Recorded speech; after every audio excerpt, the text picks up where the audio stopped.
Hello. I'm going to share with you something that is part of the Freedom of Release healing session that I offer. But I want to say that it's not going to be for everyone. And it could be triggering. So primarily this is for children of narcissists who have then gone on to have relationships with narcissists as adults, because that's what we do after all. We know what's comfortable to us, and until there's a certain point, we don't know that what's comfortable to us is not what's healthy for us. So it's very common that we will move from being raised by a narcissist to hooking up with one after another. And it could be friends, doesn't have to be lovers, but it often is romantic relationships. This is going to be a two-parter. And in the first one, I'm going to share with you very common traits that are found in children that have been raised by narcissists. I know you've seen the things on TikTok where they say, put a finger down if. Well, you're not going to have enough fingers for this, thus the two parts. There are 14 that pop up all the time. Now, I don't want you to come at this saying, oh my God, how could I have those behaviors? In the second part, I'm going to explain why those of us who have been raised by narcissists have taken on these behaviors. And you'll see. There's nothing to be slamming yourself about. It's survival, baby.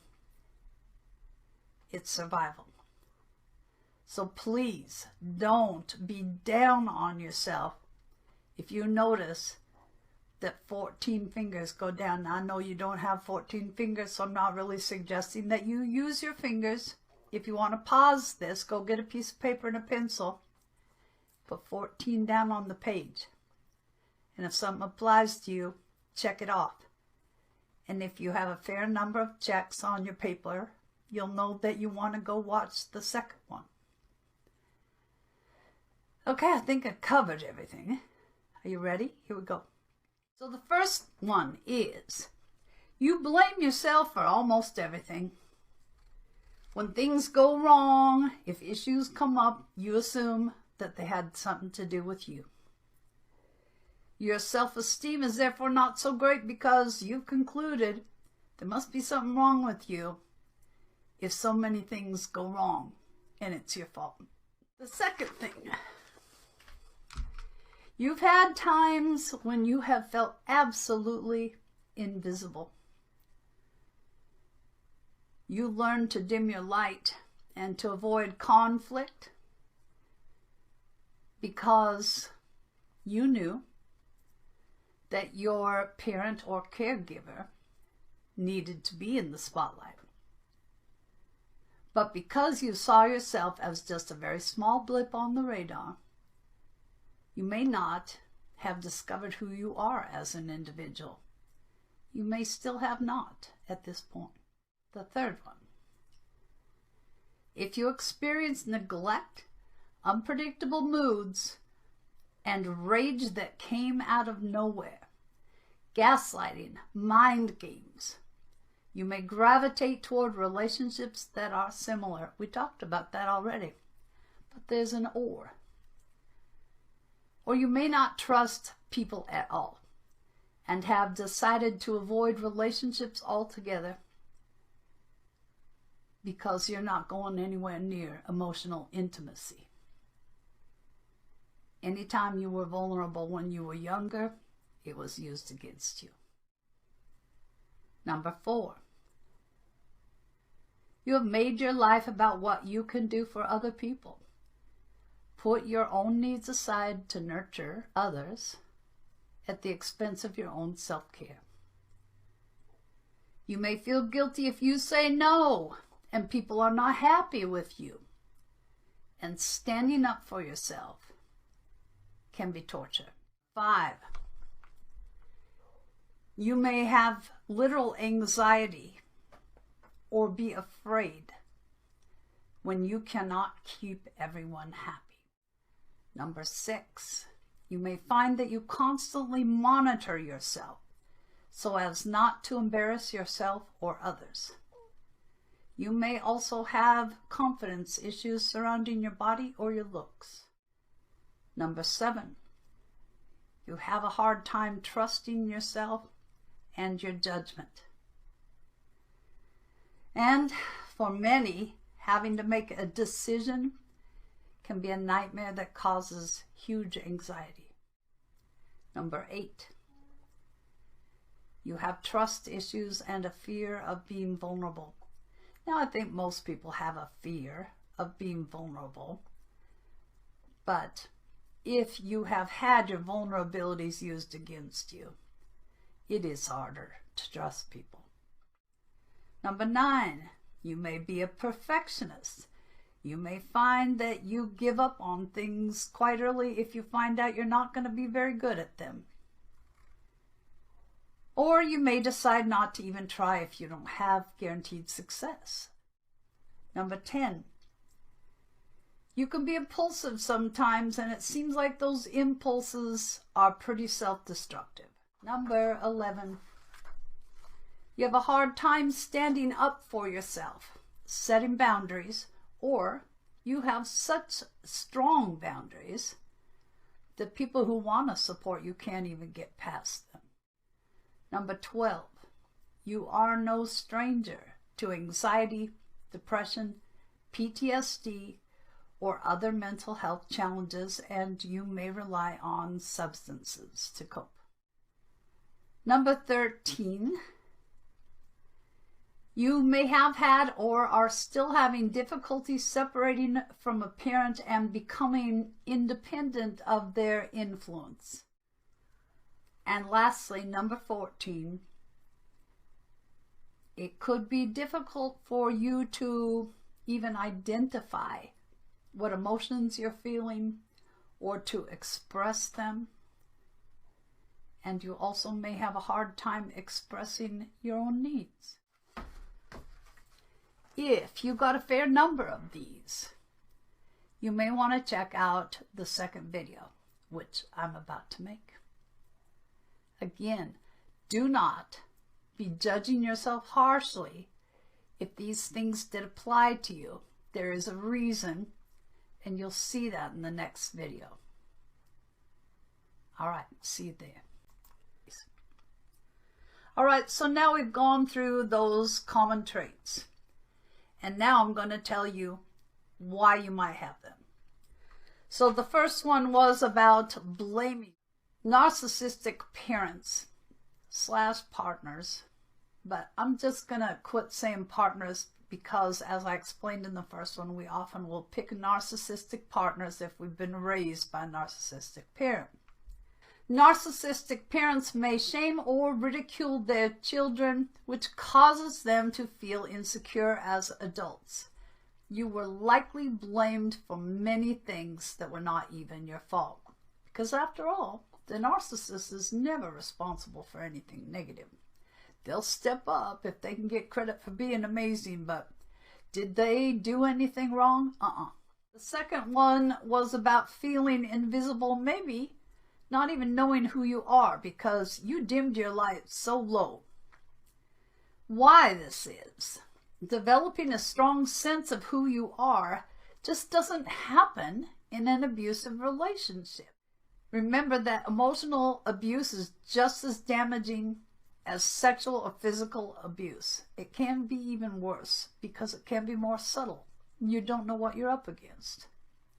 It is hard to form a strong identity when the focus is rarely on you unless it comes in a negative form. The third one was about gravitating towards similar relationships. Your own family was the model for how relationships are supposed to be. So moving into a relationship with another narcissist would be a natural extension. On the other side of the spectrum, rather than duplicating your family experience with a partner, you may have attachment issues resulting from childhood trauma that keep you from getting close to any potential partner. The fourth one was about always doing for other people, putting other people's needs first. Childhood circumstances may have led you to become an approval addict. If that approval didn't come, you would work even harder to get it because in your mind you associated approval with love and would do what you had to earn that love. The fifth one, about anxiety or fear about not keeping people happy. You were taught you were selfish or ungrateful if you shifted the focus from the narcissistic parent. Not getting their needs met could cause them to fly into a rage, and punishment in some form may be something you still fear if you don't keep others happy. The sixth one was about constantly monitoring yourself so you don't embarrass yourself or anyone else.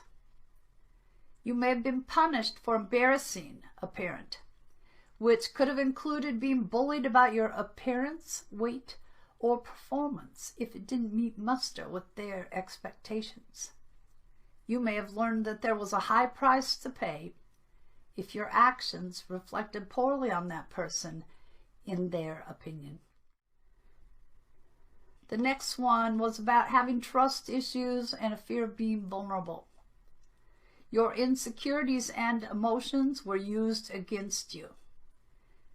And the fact that you never could know if you were going to be meeting with favor or with derision, that hot and cold behavior, did make it hard for you to trust yourself. And then there's that gaslighting, of course, which is pretty common coming from the narcissist.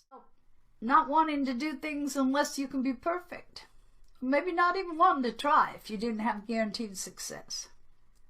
You may have been faced with impossible standards, and you may continue to strive for perfection, taking it as something lacking in yourself rather than understanding that the demands were unreasonable. You were never going to be able to pass muster. The 10th one, about being impulsive, which often amounts to self-destructive tendencies. This is the opposite coin to perfectionism. Is basically you rebelling by saying, hey, if the tower's going to fall, I'm going to take it down. You know, that preemptive strike. I know everything's going to turn to shit. I'll just have it turn to shit at my own volition. The 11th one, having a hard time standing up for yourself, setting boundaries, or having too strong of boundaries. You may have been punished or shamed for asserting yourself, including asking that your boundaries be respected. It was easier to back off your boundaries than to fight to have them respected. Or it could be that your boundaries are so incredibly rigid that you keep out even the people that want to be there for you now. Number 12, not being a stranger to anxiety, depression, PTSD. There are negative side effects from living in an unhealthy environment of abuse and neglect. You know, the cards were stacked against you when you were a child, enduring the things you did. You may have difficulty separating from a parent or to become independent of their influence. Narcissistic parents will often work hard to keep their children dependent on them, even going so far as to tell a child that no one could ever love them like the parent can. And while you may tell yourself it's just a very strong and loving parent-child relationship, if there have been times in the past you thought you might have met a potential partner, an intimate partner, that parent always had something to say, some disapproval to pass along, thus keeping you tied to them. Sorry, I was just choking, and it takes a while to recover from that. And lastly, having difficulty identifying and expressing your emotions and needs. You may have learned as a child that there were consequences from taking the attention away from a narcissistic parent. So you made yourself small or even invisible, repressing your own needs and desires. because you repress them, your emotions are like strangers to you. So when you are feeling them, you're not even comfortable feeling them. You're probably just going to tuck those away again.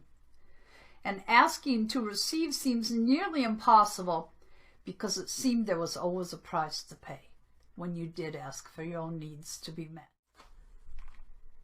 You can see why you act the way you do if you still have some of these behaviors. You may have recognized them a while back and you're whittling away at them.